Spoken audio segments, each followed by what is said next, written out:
Hi everyone, welcome to my channel on this Friday, June 28th, 2024. And this is my 2012 Toyota Corolla. And it sprung a transmission fluid leak. And if you have a leak on your Toyota Corolla, don't despair. You might want to check this out. When I initially discovered that this was leaking transmission fluid, I didn't know what to expect. I was expecting a big bill, and then dreading having to go through making an appointment or bringing it into a shop before the 4th of July, thinking that you get a lot of people that are discovering problems on their cars before the 4th. They want to go on a road trip. And then you also have shops maybe shutting down early for the 4th of July. So I didn't know what to expect. I'm not a mechanic, but I can figure out stuff if I'm motivated enough. So I investigated this. I see where the leak is. And there's a piece of plastic down here, like a windshield or a dirt shield.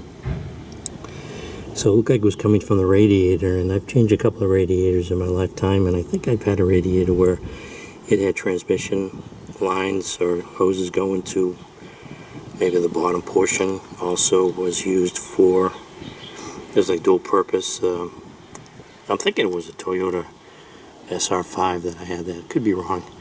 Anyways, that's the impression I got, because I see these hoses coming in and the fluid's red. So I'm like, I'm gonna have to get a new radiator. I can't get a hold of the local Toyota parts department. They don't even pick up. It goes to voicemail. The box is full. But I finally turned the engine on and looked while it was on, seeing if I could see the leak. And it was coming down from here. So I'm like, okay, this is going into the radiator. So I'm feeling down here, and I'm like, wait a minute, these hoses don't go into the radiator. They seem to be attached with a bolt. And I'm like, well, maybe that's the entrance point to the radiator. There's like a gasket or something. But then I've got these two pipes coming off here, and I'm feeling around, and I can feel the corrosion. So it ends up, this is the part. This is what it looks like. I found online they called it transmission fluid cooling hose, I think. But this says, I got this off of eBay for $39. Total was $60 when you added on the shipping. And I got it in a couple of days. I think the guy I chose was like in Pennsylvania. So, yeah, let me get this out of the bag here. I wonder what the local Toyota would charge for this. I think I've seen them up to like $60. But for some reason, this is what they have here. So this is bolted onto the radiator. It's just a support. The radiator is being used as a support. Now, is this providing some type of cooling? The fan is right here, but it's kind of odd. AutoZone doesn't even have a part for this as far as I could find. They would probably just add hose completely, and you zip tie it to like your water radiator hose here. Yeah, I don't know why they would have this here. Yeah, this is the part. Yeah, okay, it goes like that. So I went ahead to spend trying to figure out the size of the hose here. It's like 3/4 of an inch. So I got these clamps for 10 bucks. 10 hose clamps. I need 8.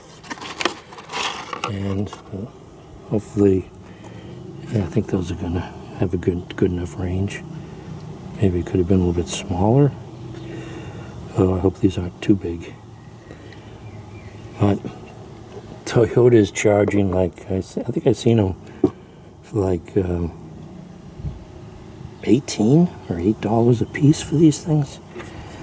So anyways, just one bolt, and then take these off, And I wish I put down kitty litter, but we had some rain.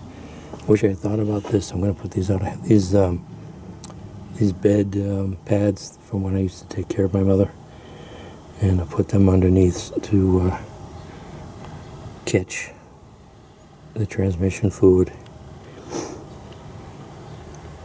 Yeah, so let me go do the repair. Okay, the sun. Okay, let me see if I can do this with my left hand.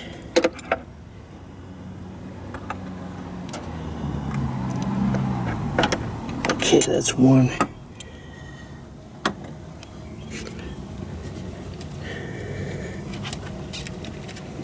And that's coming off easy. What kind of fluid is going to be coming out of here?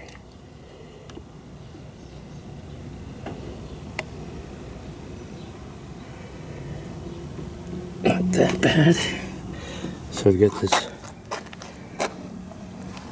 So I got this pad underneath here. Catch that. I do the rest. Make sure I get these right. Since I was at it, I should have, well, it'll add up. Thinking I should have got the hoses too. Okay, everyone, so not much to see here. This ended up being my version of that YouTube channel that I think is just rolled in, something like that. So my clamps were a little bit too big. I mean, they went down to the appropriate size. I don't think I'm squashing the tubes here. What I ended up doing is the nuts. The first nut I tried to take off broke. So yeah, I think they might have like those nuts that are pressed into the plastic on the other side, and everything is just everything's corroding on this. All the nuts and the bolts and the clips, and so what I did is I just put this new tube assembly right on top of the old one and left the old one in, and just used some tie wraps and secured it. So I've got all my brackets, all my clamps, 1, 2, 3, 4, 5, didn't take that other side off, and 6, and left the older on this side. So I've got one tie wrap here, tie wrap on the bottom, and then I tie wrap that splash guard or plastic decorative piece on the bottom there. I think that's what was rattling when I was getting up to speed. So yeah, I just secured it right here with a tie wrap, and right here, and the old one is right underneath, if you can see right there. And there's no kinks on the hoses. Everything's, the left side goes to the top tube, the right side goes to the bottom tube, and started it up. Didn't know where my transmission dipstick was. Just discovered that. I haven't never needed to check that. So that looks like an appropriate cold level. So I don't think I leaked too much. So yeah, if you've got the only thing I'm disappointed with is not getting that tube assembly out, so I could show you the corrosion. Is basically where that bracket mount is holding the two bottom tubes together. That all corroded, and of course that's closest to the salt and the road salts and debris. So everything else is the same corrosion level. So yeah, that's it. If you've got a leak somewhere, and this radiator does cool, because this tube here goes into the radiator. So the radiator does have a portion of its fans assembly, or whatever it's called, cooling the transmission fluid. So $60, and well, a lot of 3 hours just fiddling around trying to figure out. I try to find a hacksaw or a Dremel tool and Dremel tool around somewhere. Then it just dawned on me, you know, just leave it there and put the bracket in. Bob's your uncle. So, hope this helped. Make sure I got all the hoses in properly. I toyed around with maybe taking out the radiator to see how this all goes together, but $60 and my time, and I got my car up and running again. So thanks for watching. Hope this helped somehow. See ya.